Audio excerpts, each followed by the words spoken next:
Всем привет, с вами Old Dragon. Сегодня я вам покажу обзор приложения Funny Sounds. Как вы видите, здесь различные кнопки, да? Например, одна из этих кнопок имеет свой звук.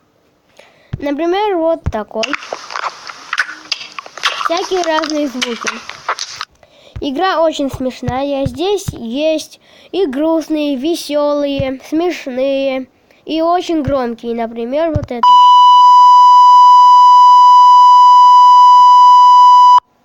Очень громко. Есть еще громче, но есть такие. Много всяких тут звуков и сигналов. Ну, это мое первое видео. Пишите в комментариях, что неправильно. Ну, ставьте лайки, подписывайтесь на канал. Пока.